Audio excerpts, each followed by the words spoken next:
En estos días estaba en un grupo de intercesión, del grupo de legendarios, y se estuvo hablando sobre el Salmo 37, ¿no? Se habló sobre un versículo en particular, pero luego de esa intercesión me aboqué a estudiar un poco ese salmo y a ver qué es lo que Dios quiere hablarnos, ¿no? ¿Por qué? ¿Por qué el Salmo 37? Si usted lo tiene ahí, tiene su Biblia ahí a la mano, búsquela, téngala allí, en la versión que usted prefiera, para que lo vayamos leyendo juntos, ¿no? El Salmo 37 es un salmo de David, ¿no? Y ese salmo comienza con una palabra que dice Aleph, ¿ok? Dice Aleph, no te enojes a causa de los malvados, ni envidies a los malhechores, porque pronto se marchitan como la hierba verde pronto se secan. Y voy a hacer una pausa allí, haciendo referencia a esa palabra Aleph. En ese versículo completo, en ese capítulo del Salmo completo, vamos a ver distintas palabras como es Aleph, Bet, Gimel, Dalet, He, Bab, Sajin, Yet, Tet, Yod, Kaf, Lamed, Mem, Nun, Samech, Ajin, Pe, Sade, Kof, Resh, Shin, Taf. Y todos estos son letras del alfabeto hebreo bíblico. Son letras del alfabeto hebreo bíblico. Que cada uno, o sea, pocas palabras, es como que David está diciendo allí A, tal cosa. A, tal punto. B, tal punto. ¿Ok? Eh, ¿Y por qué este versículo, este primer capítulo, este capítulo 37 comienza, no te enojes a causa de los malvados, ni envidies a los malhechores, porque pronto se marchitan como la hierba verde, pronto se secan?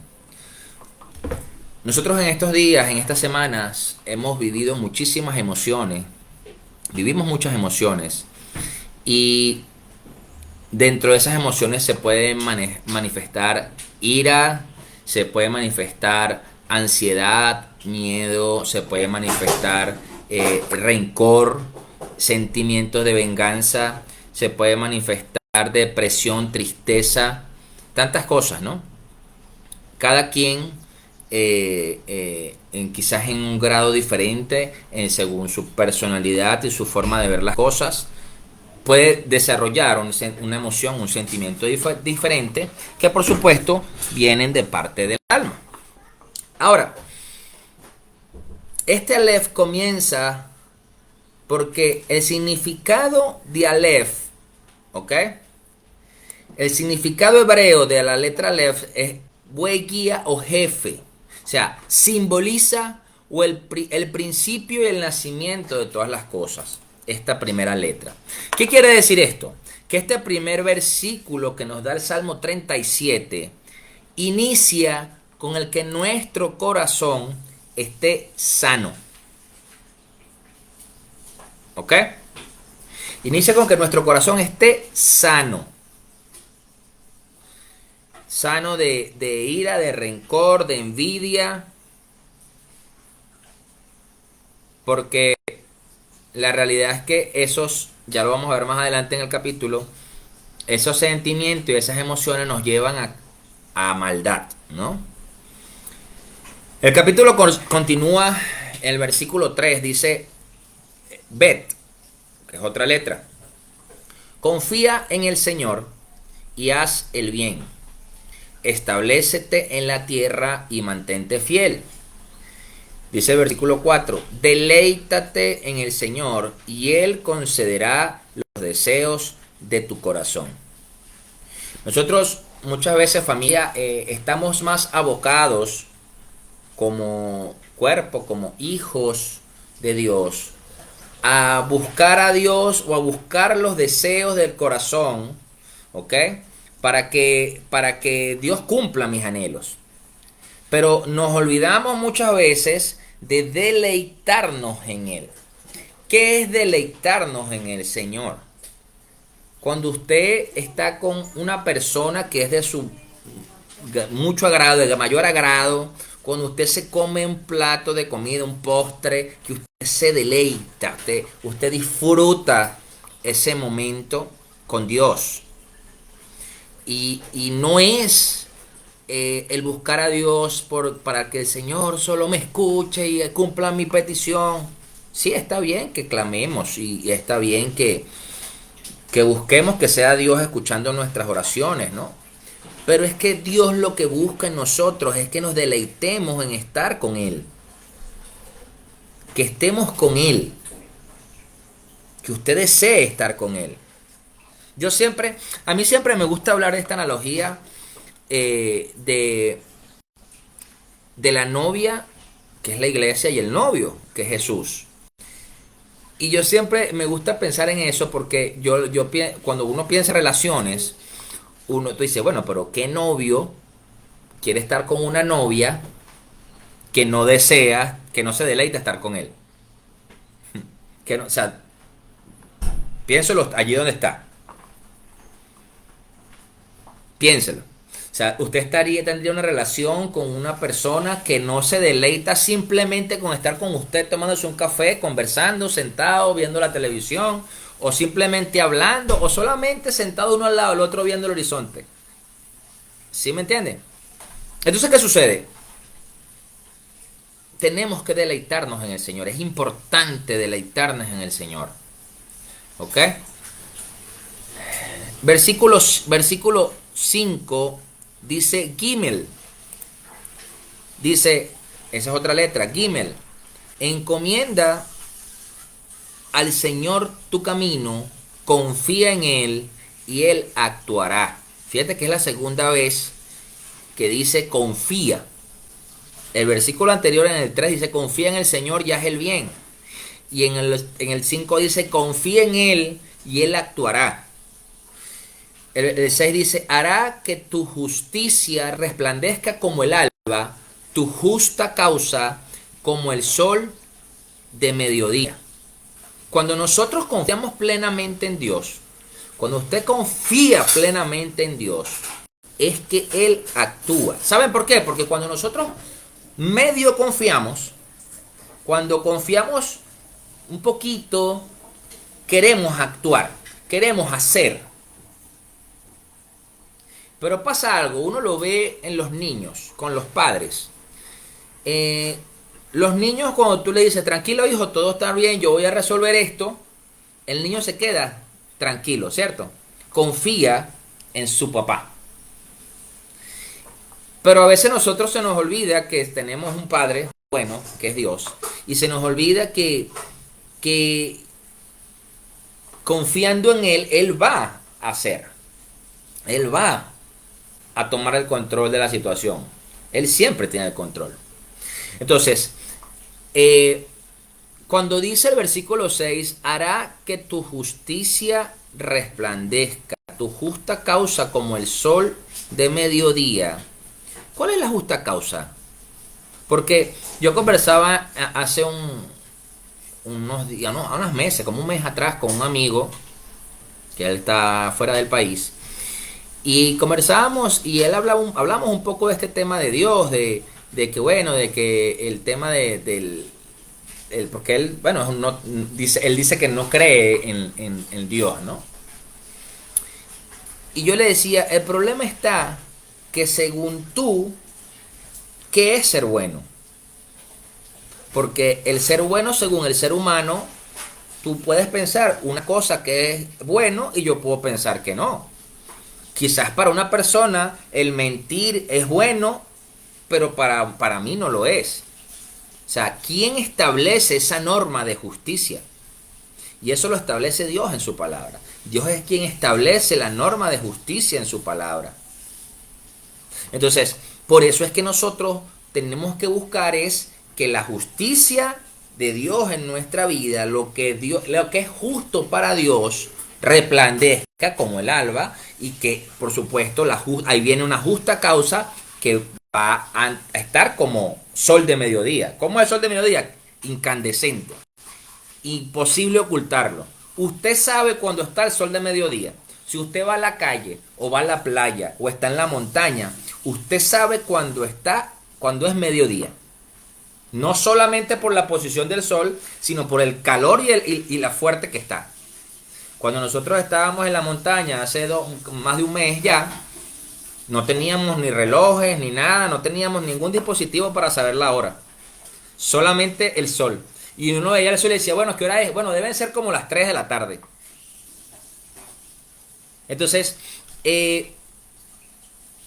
la justicia que nosotros muchas veces queremos no se trata de mi justicia, sino de la justicia que Dios establece en su palabra. Seguimos en el versículo 7, dice otra letra que dice Dalet, dice guarda, versículo 7, Dalet, guarda silencio ante el Señor y espera en Él con paciencia. No te enojes ante el éxito de otros, de los que maquinan planes malvados. De los que maquinan planes malvados. Y esto, yo creo que este versículo, qué difícil se nos hace el guardar silencio ante el Señor. Porque, ¿qué es lo que pasa? Nuestro ser, nuestra forma de ser como ser humano, es que inmediatamente cuando necesitamos algo queremos decir, queremos hablar, queremos expresar. Pero este versículo dice, guarda silencio. Guarda silencio ante el Señor. Y espera en Él con paciencia. Y allí es donde muchas veces flaqueamos, fallamos. Porque estamos ansiosos, porque queremos que las cosas se den ya, porque queremos que Dios haga el milagro inmediatamente, porque yo quiero tener una vida próspera ya, porque quiero que las cosas se den ya. Entonces, en distintas situaciones.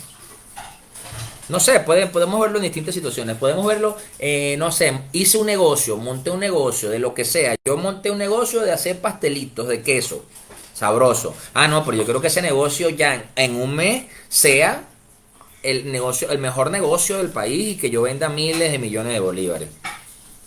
Eso no es así. Tienes que esperar y trabajar además. Yo empecé una relación, un noviazgo, pero yo quiero ya que esa persona sea el hombre o la mujer ideal que yo me quiero casar, pero es que no es así. Porque las relaciones se construyen. Porque las personas tienen situaciones de la vida que van a ir mejorando a medida que pasa el tiempo. Si buscan de Dios, ¿no? Porque puede ser que no mejoren. Entonces, la realidad es que necesitamos muchas veces, guardar silencio ante el Señor y esperar. Yo, hace mucho tiempo, tengo que, cuando yo voy a buscar a Dios, es más lo que procuro escucharlo que lo que procuro decirle. Prefiero ser, Señor, ¿qué me quieres decir? Señor, te tengo que decir esto. Tengo que hablar contigo esto. Entonces, necesitamos realmente ese silencio y el aprender a esperar. ¿Sabe por qué? Porque cuando uno espera en Él con paciencia, confiando, como dice el versículo 5 y el versículo 3 más adelante, o más atrás, perdón, confiando en eso, uno aprende a tener un corazón manso, uno aprende a ser humilde en medio de las situaciones. Entonces, fíjate que el versículo 7 sigue diciendo, no te enojes ante el éxito de otros, de los que maquinan planes malvados. ¿Por qué dice eso? Porque muchas veces podemos ver al malvado, al que consideramos el malvado, o vemos cualquier otra persona que aparentemente está teniendo un éxito más rápido, entre comillas, que el nuestro, y eso nos hace sentir mal. Nos genera enojo, nos genera ira, envidia. Dices, no puede ser, ¿cómo puede ser que esta persona que hace esto, esto y esto le esté yendo bien en aquello? Pero eso es según tu perspectiva. Porque delante de Dios quizás no es así. Quizás no es así delante de Dios.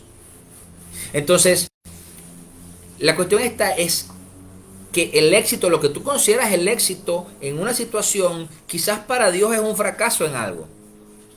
Vamos a poner ejemplos. Una persona que se enriquece ilícitamente ¿verdad? Haciendo cosas ilícitas. Quizás tú dices, el tipo ya es exitoso, es próspero, mira, tiene dinero, tiene casa, tiene carro, tiene negocio, viaja por el mundo. Y según quizás tu perspectiva, el tipo es exitoso. Pero según lo que dice la palabra, no es así. Y le trae juicio además a su vida y a su casa. Entonces, tú empiezas a decir, bueno, pero espérate un momento, ¿qué es lo que yo estoy envidiando? ¿Sí lo ven? Entonces, la cuestión está en que nosotros necesitamos ser pacientes, hacer silencio para poder escuchar la voz de Dios. Versículo 8 dice G, otra letra, G, refrena la ira, deja la furia, no te enojes, dice, pues esto conduce al mal. Porque los malvados serán exterminados, pero los que esperan en el Señor, nuevamente dice, esperan en el Señor, heredarán la tierra. Entonces, ¿sabe qué? La palabra nos enseña, airaos, pero no pequéis. Es decir, aírate, moléstate, pero no peques. Ahora, yo le pregunto a usted, ¿eso es algo fácil?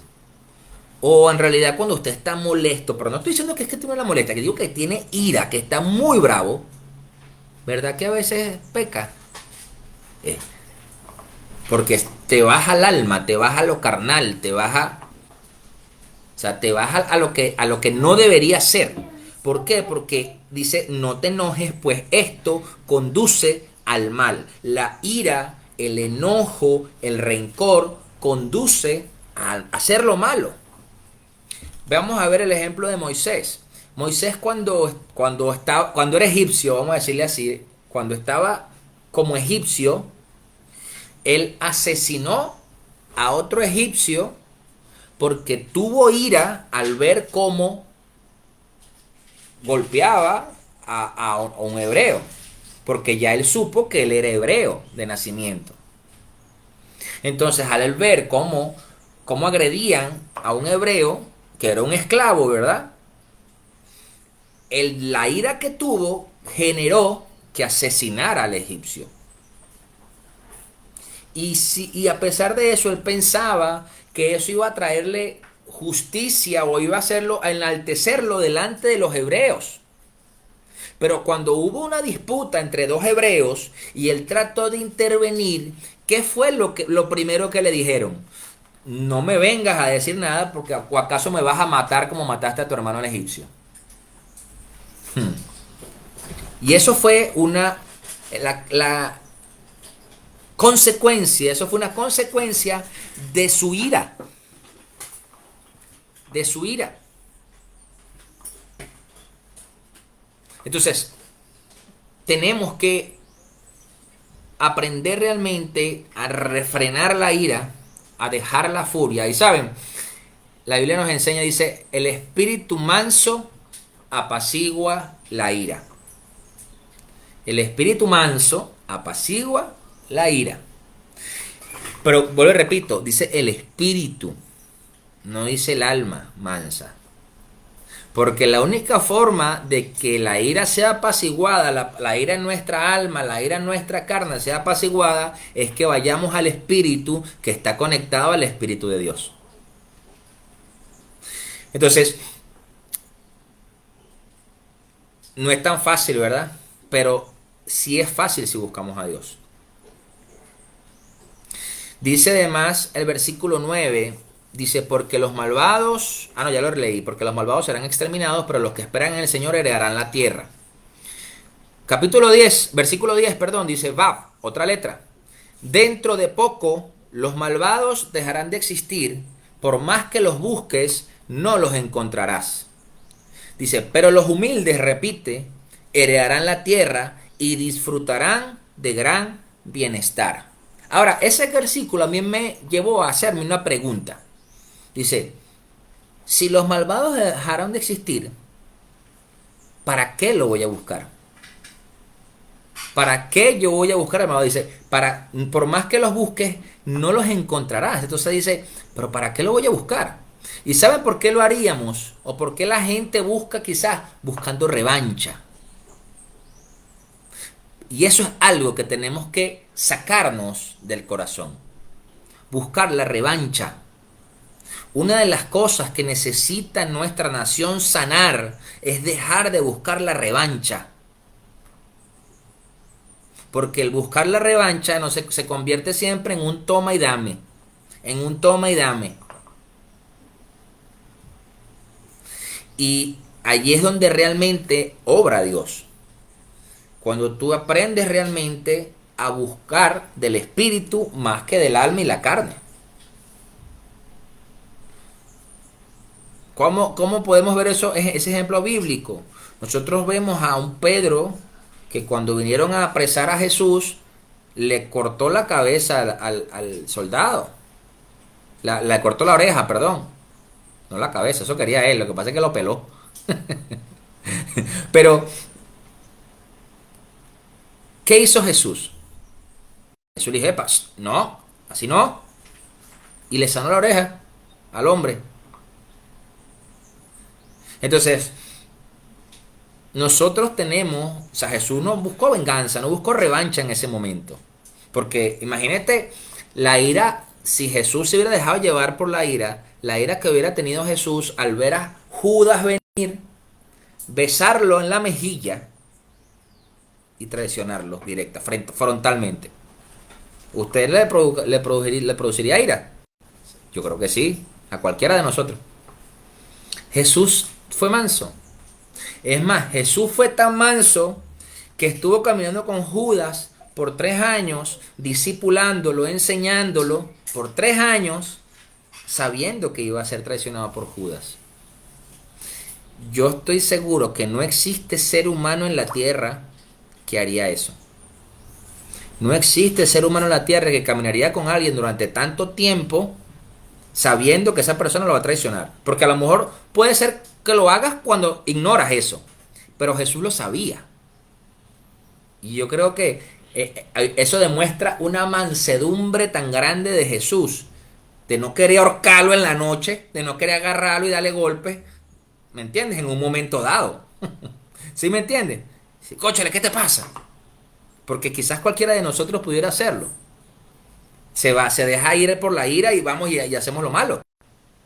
Entonces, ¿qué sucede? Necesitamos realmente entender que no debemos buscar esa revancha. O sea, dice, los humildes heredarán la tierra, dice el versículo 11, y disfrutarán de gran bienestar. Versículo 12 dice Sayín, otra letra. Dice, los malvados conspiran contra los justos y rechinan los dientes contra ellos. Y dice, pero el Señor, versículo 13, se ríe de los malvados, pues sabe que les llegará su hora. El punto está en este versículo es que quien nos defiende es Dios.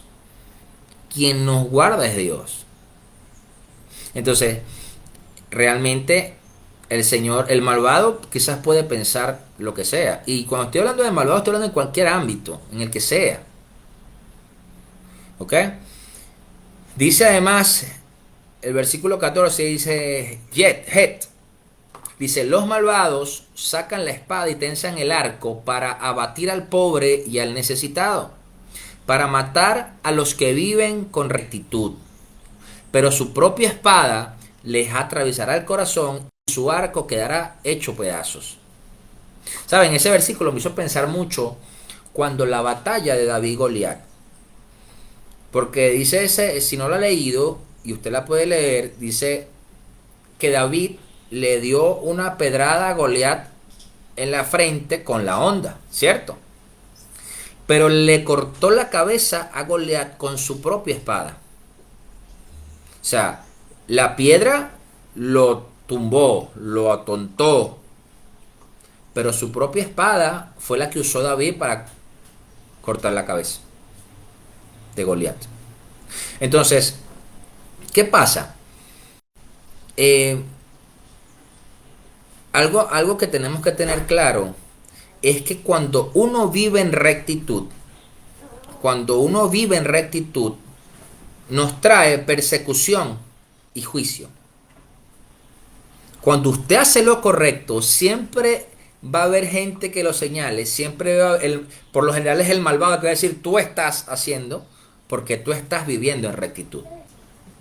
Porque la rectitud y lo que vivimos nosotros como justos expone la maldad del otro.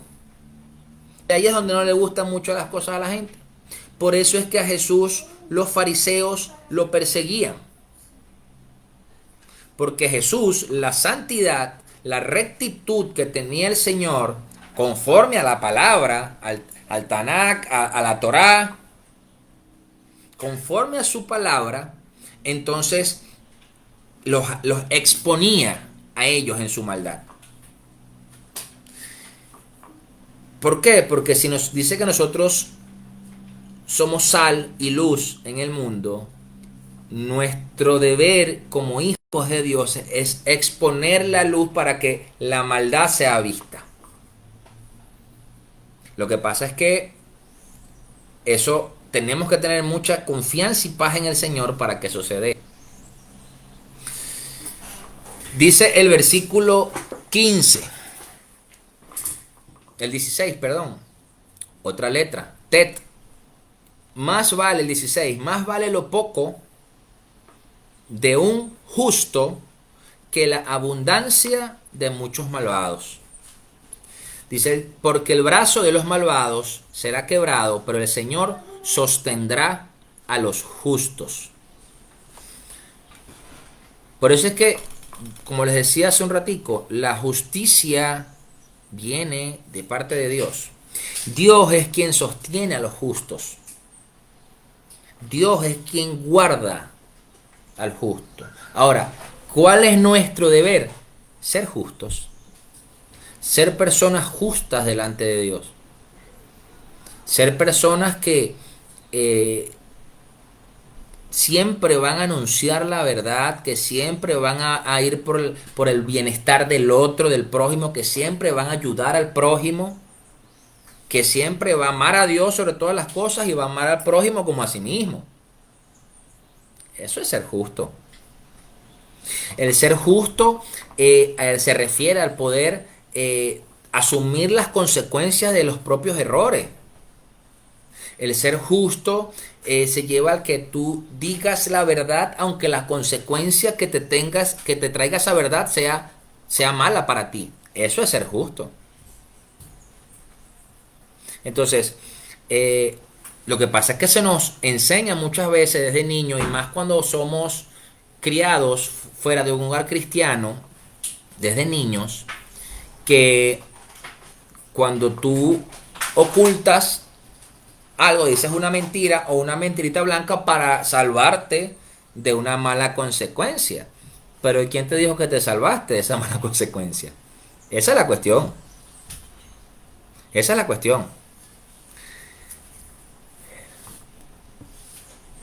Versículo 18. Dice, el Señor conoce la vida de los íntegros y su herencia perdura para siempre. En tiempos difíciles no serán avergonzados. En épocas de hambre tendrán abundancia. Nosotros bíblicamente podemos ver eso en distintas épocas. Por ejemplo, cuando el pueblo que salió de Egipto hacia la tierra prometida, pues yo pienso que ese era un tiempo difícil, ¿no? Para ellos.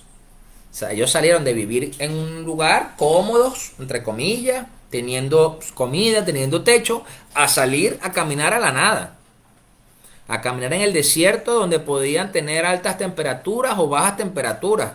Donde Dios los cuidaba con una columna de humo, una columna de fuego. Además les proveía alimento a través del maná y de las codornices. Donde no se enfermaban. Donde sus ropas crecían con ellos.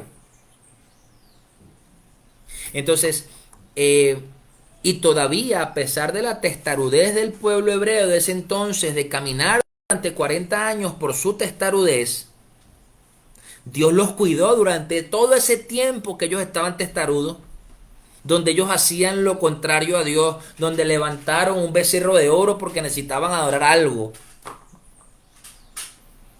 donde se rebelaban contra Moisés porque estaban obstinados y se rebelaban contra Moisés y contra Dios. Y a pesar de toda esa situación, Dios los siguió cuidando. Entonces, la cuestión está que Dios conoce la vida de cada uno de nosotros. Dios sabe si tú y yo somos íntegros. Dios sabe si en realidad estás siendo íntegro en tu corazón. Porque el punto no es lo íntegro que se vea en tus redes sociales. El punto no es que bien te ves orando en una foto. El punto no es que, ay, qué espiritual, míralo como ora, qué bello, qué bello predica. No, Señor. Lo que interesa, Dios está viendo es qué tan íntegro está tu corazón. Entonces yo puedo aparentar ser muy espiritual, pero Dios está viendo cómo está adentro. Entonces, allí es donde dice, si Dios conoce mi vida como íntegro, dice el versículo, mi herencia perdura para siempre. ¿Ok? Mi herencia en Cristo, mi herencia en fe, mi herencia en la unción, mi herencia en las promesas que Dios daba a mi vida y a mi casa. Esa es la herencia. Entonces, por eso es que en tiempos difíciles no somos avergonzados. ¿Ok? Y aún en épocas de hambre, Dios nos provee y nos cuida. Lo hizo con Elías cuando se fue huyendo de Jezabel, que se metió a la cueva. Porque eso para mí es insólito, ¿no? Elías venía de matar una cantidad de profetas. En el Monte Carmelo le cortó la cabeza a más de 800 profetas. Y de repente se fue huyendo porque lo querían matar. Y yo dije, bueno, pero ¿y qué es eso? Eso está loco. Entonces, aún allí, Dios lo cuidó. Dios le enviaba carne con el cuervo. Dios le puso un riachuelo para que pudiera beber agua, lavarse la cara. Entonces, realmente, Dios siempre es quien está en control y siempre va a ser quien nos cuida. Dice el versículo 20, otra letra, dice Kaf.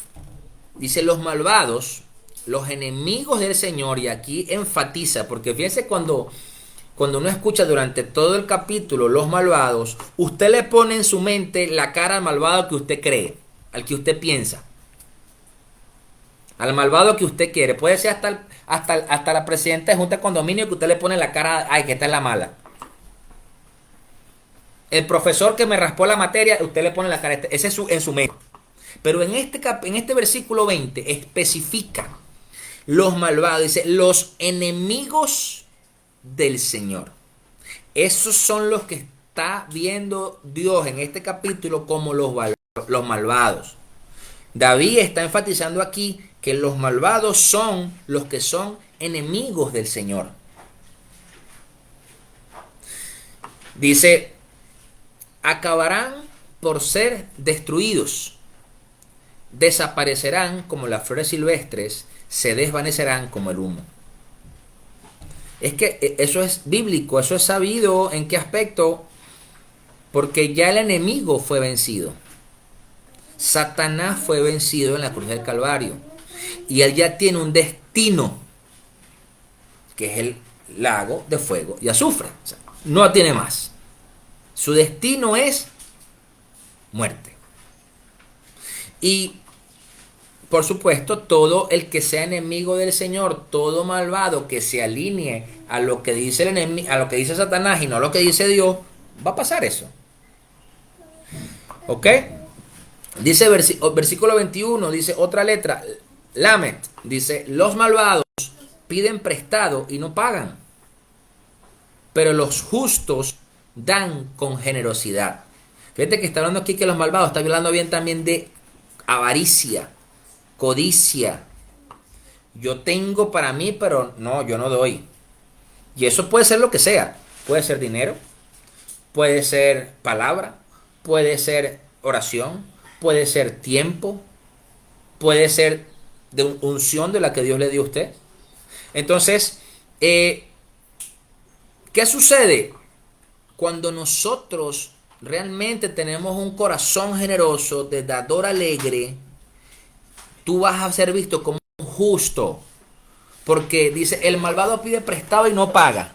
¿Usted ha visto a esa gente que se pide prestado? Cónchale, ayúdame ahí, préstame ahí, tanto. Yo te lo pago la semana que viene. Y pasan 5 meses y no te pagó.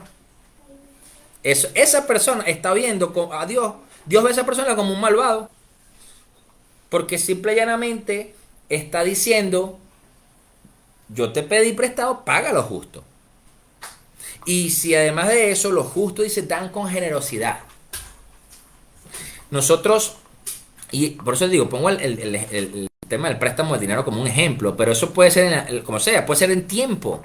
La cuestión de usted poder dar tiempo a otro, de sentarse a conversar, de escuchar qué le está pasando, cómo se siente, estar allí, eso también es dar con generosidad. Porque a veces dice, bueno, pero es que no tengo nada para dar, ¿no? Pero es que no se trata de lo que tengas en lo material o físico.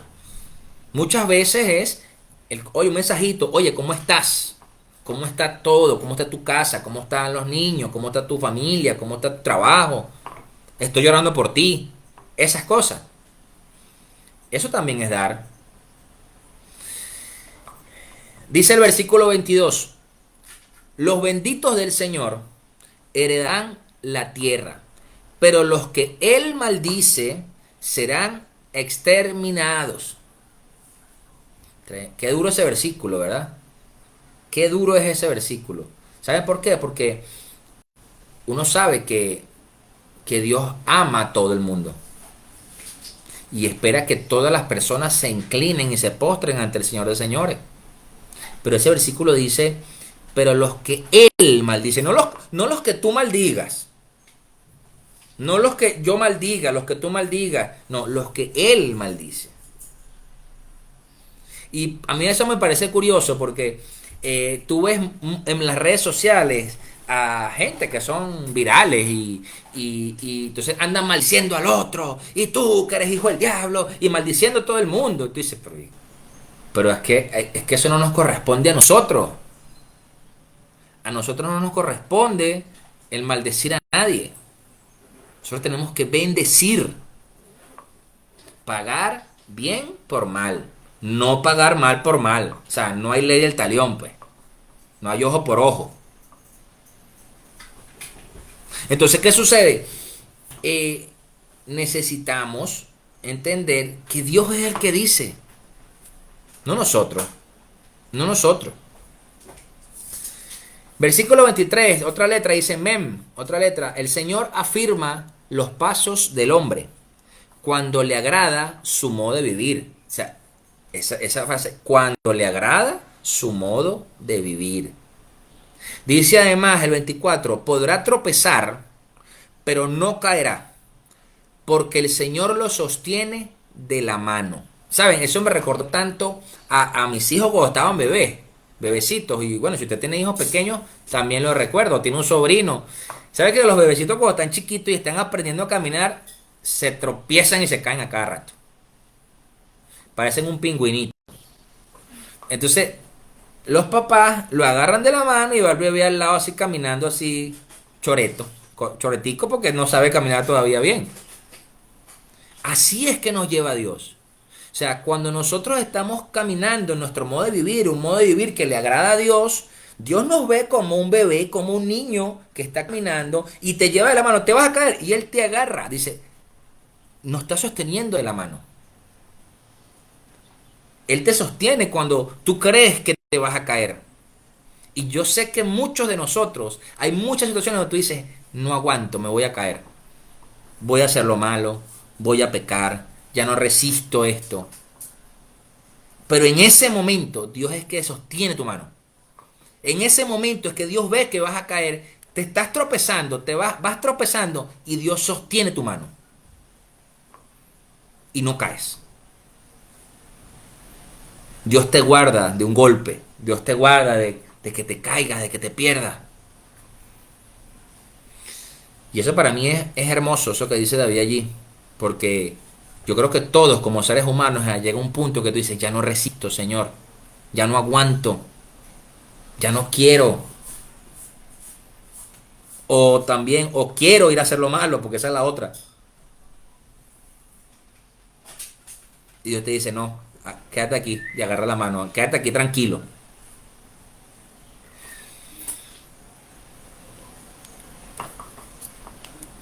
Versículo 25, este es un versículo que hemos escuchado muchísimo. La letra es Nun. Dice, fui joven y ahora soy viejo, pero nunca he visto al justo en el abandono ni que sus hijos mendiguen pan. Vuelvo y repito, nuestro deber es abocarnos a ser justos delante de Dios, a poder ser justos delante de Él. Dice, nunca seremos abandonados al ser justos, ni nuestros hijos mendigarán pan. 26 dice, prestan siempre con generosidad. Sus hijos son una bendición. Qué increíble, claro, porque ¿por qué un justo siempre presta con generosidad? ¿Y por qué su familia, sus hijos son una bendición? ¿Por qué? Porque nunca Dios los abandonó y pudieron ver lo bueno que fue Dios con ellos y pueden dar a otros con generosidad porque saben que Dios nunca los va a abandonar a ellos. Por eso si usted sabe que Dios nunca lo ha abandonado, dé con generosidad. Versículo 27, Samej, otra letra, dice, apártate del mal y haz el bien, y siempre tendrás donde vivir, porque el Señor ama al justo y no abandona a quienes le son fieles. Fíjate que esto requiere, este versículo para poder hacer eso, es apartarnos del mal. Hay una acción y una acción doble, apartarnos del mal y hacer el bien. Increíble, ¿no? O sea, no es solamente en lo espiritual, tiene que haber una acción en lo natural. O sea, la fe sin obras es muerta. Ah, ya me aparto del mal, pero también tengo que hacer el bien. Ya yo no hago lo malo, pero ahora tienes que hacer lo bueno. ¿Por qué? Porque la Biblia dice que saber hacer lo bueno y no hacerlo es contado como pecado. Entonces tú dices, bueno, ya no hago lo malo, ya no peco, pero entonces ahora hago el bien. Ahora hago lo bueno, hago lo que Dios dice que está bien.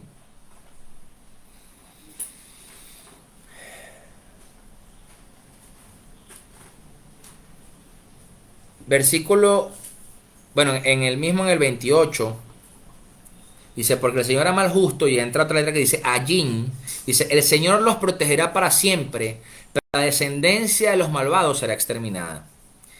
Versículo 29 dice, los justos heredarán la tierra y por siempre vivirán en ella.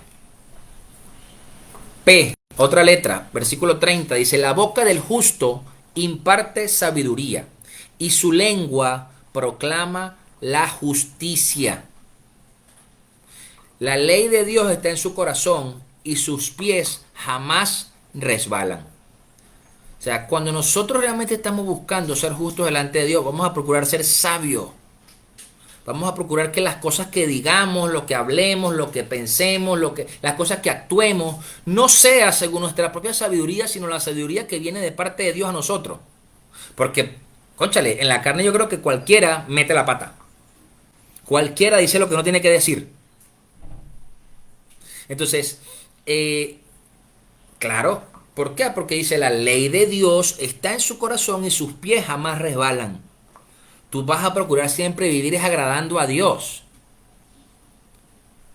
Y cuando te tratas de resbalar, que te vayas a caer, te vas al versículo que decíamos, y Dios te sostiene de la mano, para que no te caigas.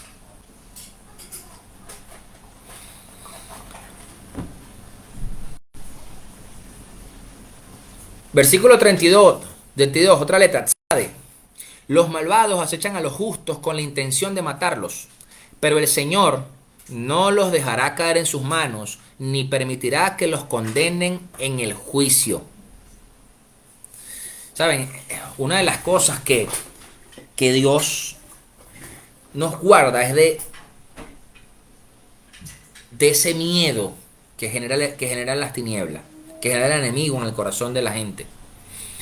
Y cuando tú eres justo, Dios te guarda, Dios no te deja caer en las manos de Satanás, del enemigo. Y les soy franco, una de las cosas que yo veo que sucede en estos días en el país es espiritual, no es el tema político, es lo espiritual, es ver cómo se aloja el terror y el miedo en el corazón de la gente.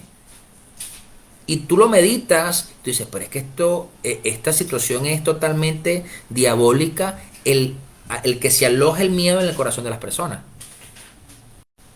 ¿Me entienden? ¿Por qué? Porque se sienten acechados. Pero la realidad es que el enemigo nunca va a poder capturar ni a los que son los justos de Dios. Y estoy hablando de Satanás, estoy hablando de las tinieblas. ¿Ok? Porque el Señor es el que nos guarda. Entonces confíe en su corazón. Dice 34, Kof, otra letra, pero tú espera en el Señor y sigue su camino, que Él te exaltará para que heredes la tierra. Cuando los malvados sean exterminados, tú lo verás con tus propios ojos.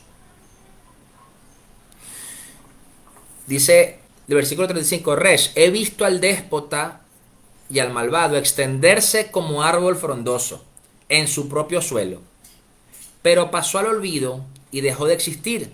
Lo busqué y ya no pude encontrarlo. Eso decía David.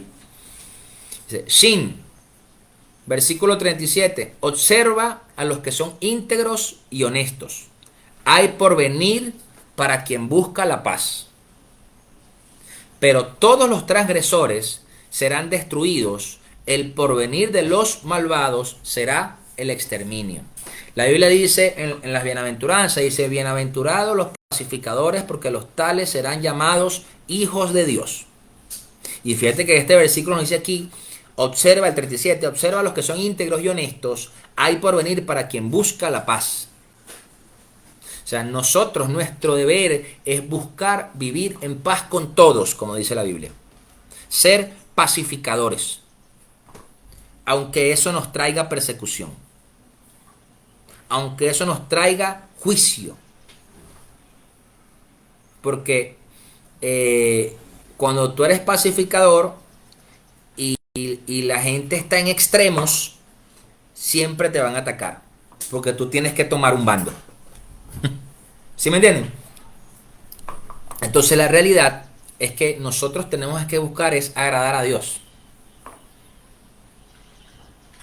más que al hombre. Y para cerrar este salmo, el versículo 39 y 40 dice la otra letra Tav. La salvación de los justos viene del Señor. Él es su fortaleza en tiempos de angustia. El Señor los ayuda y los libra de los malvados y los salva, porque en Él se refugian. Familia, yo sé que quizás estos han sido días difíciles, donde quizás ha habido desesperanza, quizás ha habido angustia, ansiedad, sé que hay temor, no tener fortaleza, ni fuerzas, ni ánimos de hacer nada. ¿Y sabe por qué lo sé? Porque yo mismo he pasado por todo eso. Yo mismo he vivido todas esas emociones.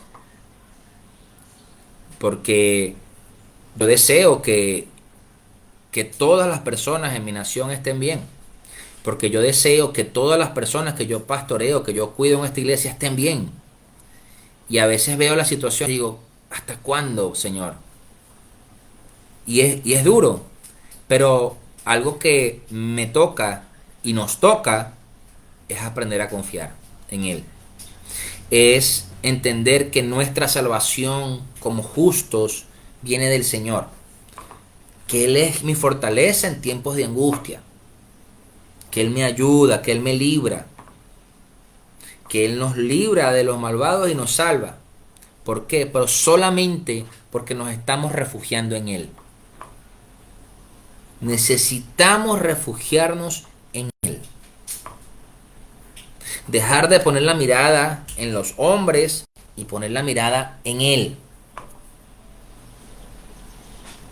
Porque eso realmente es lo que va a traer paz, lo que va a traer libertad del espíritu. Porque la Biblia dice que Jesús es el camino, la verdad y la vida. Entonces, yo le quiero invitar hoy a que los sentimientos que no son de Dios en su corazón, usted los deseche. Que los deseche. A que usted permita que sea Dios sanando su corazón. Y no permitirse ninguna raíz de amargura en él.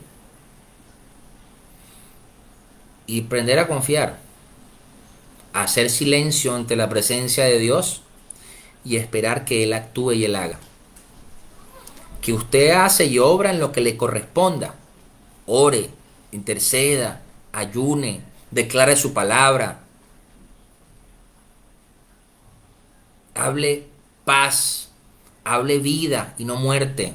Bendiga y no maldiga. Sea siempre un embajador del reino. Recuerde que la Biblia dice que nosotros somos portadores de su gloria. Y que de una misma fuente no puede salir agua limpia y agua sucia. Por eso necesitamos que nuestro corazón esté limpio, que no guarden nada. Porque yo veo a un Jesús que aún en la cruz del Calvario, aún Él estando clavado en la cruz, Él le oraba al Padre y le decía: Padre, perdónalos porque no saben lo que hacen.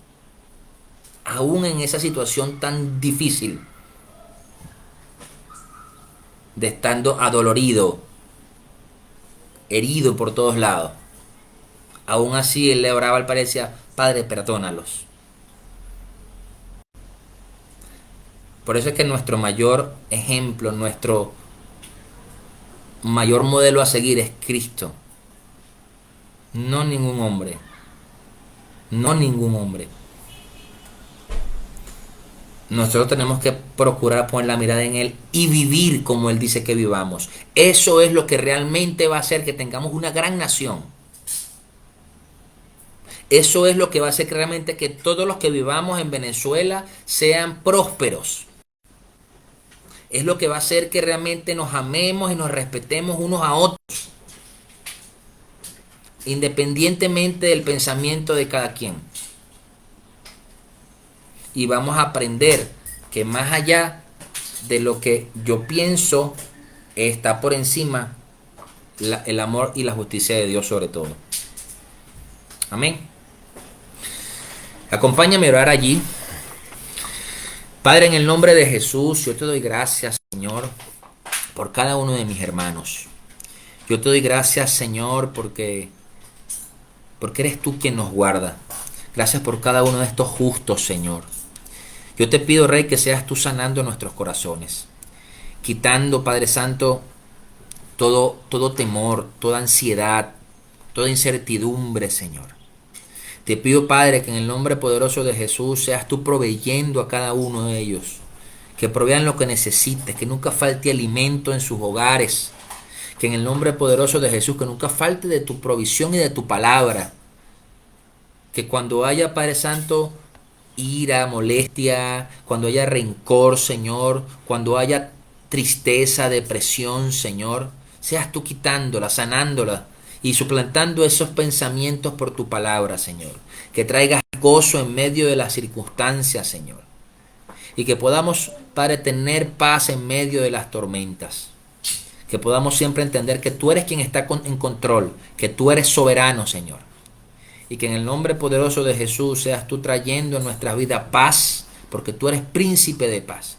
Que traigamos, Padre Santo, tu justicia, no la nuestra, Señor, sino que sea tu justicia sobre nuestra nación. Y que seas tú guardando al justo, proveyéndolo en todo tiempo. Que quites, Padre Santo, la duda de nuestras mentes y que podamos confiar plenamente en ti. Y que, como dice este salmo, Señor, que podamos estar en silencio en tu presencia, Señor, y deleitarnos en solamente estar allí, Rey. Te bendecimos, Padre. Bendecimos tu nombre, Jesús. Te pido que seas tú guardando la vida de cada uno de mis hermanos, guardando sus familias, sus hogares, Señor. Y que en el nombre poderoso de Jesús hagas un vallado de ángeles alrededor de todos nosotros, que nos cura de todo ataque de venganza y todo plan del enemigo contra nuestras vidas, Señor. Te pido, Padre, que seas siempre luz en medio de tinieblas cada uno de nosotros y que podamos ser siempre portadores de la verdad. Que cada persona, Señor, pueda mostrar la verdad, el camino y la vida que eres tú, Jesús. Bendecimos tu nombre, te damos la gloria, la honra en el poderoso nombre de Jesús. Amén. Y amén.